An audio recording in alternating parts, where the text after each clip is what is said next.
लोकशाहीचा बुलंद आवाज, रिपब्लिकन वार्ता, महाराष्ट्र. साकोरा येथे जिल्हा परिषद अध्यक्ष चषक तालुकास्तरीय स्पर्धा उत्साहात संपन्न. बातमी साकोरा येथून. नाशिक जिल्ह्याच्या नांदगाव तालुक्यातील साकोरा येथील जिल्हा परिषद सदस्य प्राथमिक शाळेत जिल्हा परिषद अध्यक्ष चषक अंतर्गत तालुकास्तरीय शालेय व सांस्कृतिक स्पर्धा मोठ्या उत्साहात पार पडल्या. या स्पर्धांमध्ये नांदगाव तालुक्यातील विविध जिल्हा परिषद शाळांमधील विद्यार्थ्यांनी वक्तृत्व, चित्रकला, स्पेलिंग बी, बुद्धिबळ, गायन, नृत्य तसेच विविध मैदानी खेळांमध्ये सहभाग नोंदवून आपले कौशल्य प्रभावीपणे सादर केले. विद्यार्थ्यांच्या कलागुणांनी व आत्मविश्वासपूर्ण सादरीकरणाने उपस्थित परीक्षक व मान्यवरांची मने जिंकली.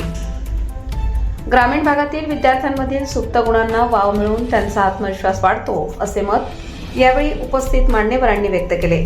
स्पर्धांच्या समारोप प्रसंगी उत्कृष्ट कामगिरी करणाऱ्या विद्यार्थ्यांचा मान्यवरांच्या हस्ते सन्मान करण्यात आला. या कार्यक्रमास गटशिक्षणाधिकारी दिलीप नाईकवाडे, विस्तार अधिकारी कामरे, थोरात, लोकप्रतिनिधी, शिक्षक वृंद तसेच ग्रामस्थ मोठ्या संख्येने उपस्थित होते. रिपब्लिकन वार्ता महाराष्ट्र न्यूजसाठी नांदगाव प्रतिनिधी Muktaram Bagul, Nashik. Subscribe now and press the bell icon. Never miss an update.